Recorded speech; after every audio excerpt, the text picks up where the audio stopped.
Hello, friends, and welcome back to r/ProRevenge. We begin our video with a story in which a not-so-pleasant meeting took place between our OP and his ex-girlfriend's boyfriend. But before we begin, don't forget to subscribe to our channel if you're new here and turn on notifications so you don't miss a new video every single day. Here we go. He threw an expensive punch. I was out on the town one night with a group of friends when we were approached by my ex-girlfriend and her new boyfriend. Long story short, my relationship with this nutcase of a woman didn't end well, so she tried to confront me. My best mate turned around, suggesting that they leave, only to receive a punch to the side of the head from the boyfriend. I called the police, reporting an assault, and within minutes the offending boyfriend was arrested. In the following weeks, he was convicted and made to pay compensation to my best mate. We spent the money on a great night out at this fool's expense, and he lost his job when his employer found out about the conviction. And our next story. Special Agent Richard Cranium, respect my authority. I've spent many years working in the general aviation industry, basically working with private jets, the crews, and the principals. Because of my location, we get a lot of political activity every 4 years. As the various candidates get out and start traveling around, it's in large part a non-event. They're on standard business aircraft and not much is required in terms of special handling. That all changes when one of these folks becomes the candidate. Now they're rolling around on commercial jet aircraft, 737, MD-80. They have a bunch of staff and the requisite protection to go along with it. Okay, no problem. Our crew is very experienced, did a lot of large aircraft sports charter and serious VIP work. We had all the appropriate equipment to serve these airplanes, star trucks, baggage carts, belt loaders, etc. We all knew how big these airplanes are and how to maneuver and park them on the ramp. Believe it or not, at this level, aircraft handling is an art. There's no straight line on a jetway to pull up to. You basically get one chance to get it right. In this last election cycle, we were getting the challenger to the throne in very regularly, like 1 to 3 times a week. Okay, a little bit of a hassle, but from an airplane standpoint, no big deal. By and large, everyone involved was reasonable and friendly. The issues came about due to the fact that the members of the protection detail were always changing. This was especially true of the agents in charge. My understanding from talking to them is that they were on a set rotation schedule to keep everyone fresh and on their toes. As far as we were concerned, a simple confab with the SAIC about the details for the day was sufficient. We'd be clear on what they needed, and we would handle the aircraft accordingly. This usually revolved around how many cars, buses, equipment, trucks, etc. they had, and where we were going to put them. Remember, along with this, we're also trying to handle a constant flow of regular business jets coming and going, so coming up with a mutually beneficial plan was pretty key. All is well and good until one day SAIC Richard Cranium is on the case. He wasn't particularly old, but he reminded me a lot of Sheriff J.W. Pepper, Louisiana State Police from the Bond movies. You know the type. All right, everybody, stand back. I'm in charge here. The other ramp lead and myself just looked at each other in an oh great kind of way. It was either this guy's way or the highway. He didn't want to hear or discuss anything about anything. Okay, fine, whatever. So the plane comes in empty to pick up the candidate. We get the plane fueled and serviced, 2 sets of truck-mounted air stairs, 2 baggage belts for loading luggage onto both holds, the whole deal. Plane's ready and waiting. Easy peasy, lemon squeezy. So the press buses and the luggage equipment truck arrive. No problems, everything's going well. Get them on the plane, bags loaded, cool. Now, I don't know what this guy's last assignment was, but this wasn't Air Force One, where all the principal has to do is get out of the car and get on the plane and go. This candidate was always coming with several cars, staff members, additional luggage, promo stuff, etc. Nothing unusual or unexpected. Well, once we had the plane serviced, the SAIC took it up about 1,000 notches with the I'm in charge bit.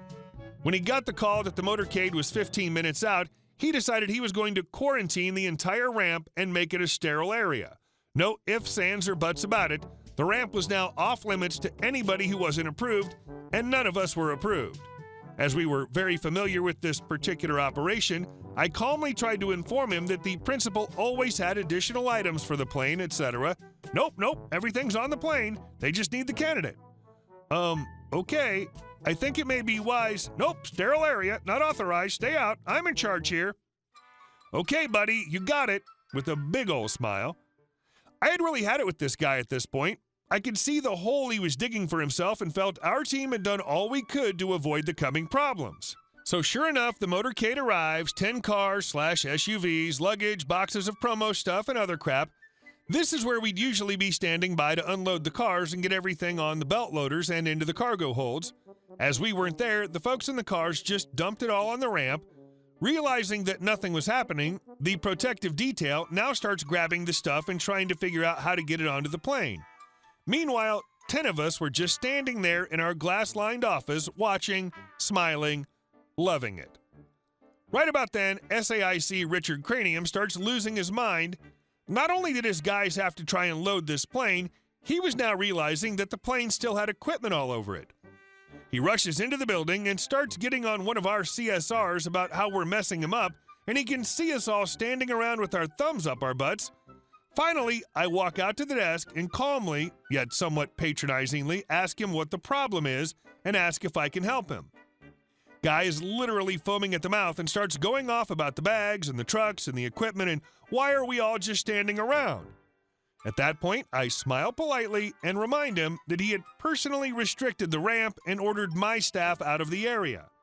Of course I'm here to help him, and if he wants to reconsider his prior position, I was confident that I could find some staff to finish loading the aircraft and remove the equipment so they could depart. He just glared at me and said, "Do it." 2 minutes later, the plane's secure, the equipment's gone, the plane is spooling up. Have a nice day. Bye-bye. And our next story. Tailgate me? I think not. I can't stand people who tailgate and try to push the car in front of them. I was driving down my road, known for speeders, trying to use it as a shortcut by doing double the 40-mile-per-hour speed limit. Whole nother story. When a Prius comes up behind me as I'm driving my law-abiding 40 miles per hour. They ride my bumper and had no opportunity to pass. Ah, that's where I've got them. Ah, here's where I've got them. I turn on my windshield washers, watch them flail around like one of those inflatable tube men and slam on their brakes when the washer fluid hits their windshield. Side note, this is my favorite thing to do to tailgaters. I sincerely think some people just need a wake-up call. Then again, some people are just a-holes. Then again, some people are just a-holes. I also like to slow down gradually, singing my song. The closer you get, the slower I go. And our last story. Car and a block of ice. For various reasons, I went to a boarding school in Pennsylvania for sophomore year through senior year of high school. Nothing criminal, mental health issues and learning disabilities that the regular school was not equipped to handle at the time. One of the dorm monitor guys was a royal a-hole. Any day he was on duty was hell. He'd stick you with on campus only, aka grounded, for the littlest thing, and complaining about it got you in sight. Have to be visible, can't hide in your room, even to do homework, etc. until bedtime. Typical I'm in charge bullying BS. One year he got bad news right after we got back from Thanksgiving. A family member on the other side of the country was in bad shape, so he had to go to take care of them. We never got the exact details. He lived in a crappy neighborhood and he didn't trust his car to be in one piece when he got back, so he asked the administrators if he could leave his car at the school while he was away for about 6 weeks. They let him. The only stipulation being that he had to leave the keys with maintenance so they could move the car if the parking area needed plowing. He parked his car on the grass around the side of our dorm the second week of December and left. He didn't get back until the end of January. Because the dorm was full of teenagers, the spigots didn't have regular handles on them. Instead, they used strange square keys that were kept in the office and only used with permission from the dorm monitors. However, a pair of flat-ended pliers worked well to turn the water on. We hid a hose in the bedroom closest to the car, which is also right next to the spigot. The kid who was supposed to be in that room slept elsewhere, so he wouldn't get woken by someone coming in every 20 to 30 minutes, unrolling the hose, hooking it up, turning on the water, giving the car a good misting, and rolling up the hose again. Every day, from the minute we got back from classes to the minute we had to leave the next morning, the car got misted.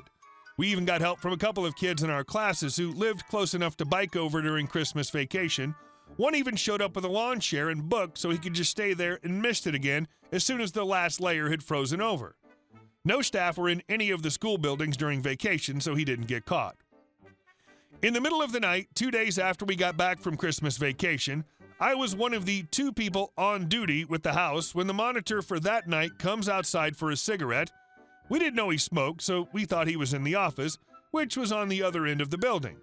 He sees me with pliers in hand and asks, "Did you forget something?" and holds out the spigot key. That's when we realized just how much the a-hole was disliked. That monitor actually offered to help ice a-hole's car during the day while we were in classes. By the time a-hole got back, the car was encased in a block of ice. It had to be at least 3 inches thick. When he complained to the administrators, they told him that because he hadn't dropped off the keys, everyone had assumed he'd changed his mind about leaving the car there. When he went to try to get his car out of the ice, he couldn't just attack it with a hammer. Doing so would break every window and destroy the paint job. The only way to get rid of the ice was the same way it went on, slowly. He tried using a small blowtorch, but that didn't work because he got too impatient and tried to put the torch right against the ice, which kept putting it out. He got the smart idea of hooking a hose to the dorm's hot water heater. It was stalled at first because all the hoses on campus miraculously disappeared. Who needs a hose in Pennsylvania in the middle of January? Then he was told he could only do it while we were at class because we needed the hot water for showers in the morning and evening, plus the dishwasher. That didn't work too well because he had a regular job he had to be at Monday through Friday, 9 to 5. Weekends were out because we had to do our laundry. The line, "The tank can barely keep up," was our favorite. He ended up running back and forth with a couple of tea kettles, melting channels so he could chisel out the ice between them. We kept turning off the burner when he left the kitchen. He stopped working for the school at the end of June. Hey guys, thank you all for watching the video. I'll see you in the next one.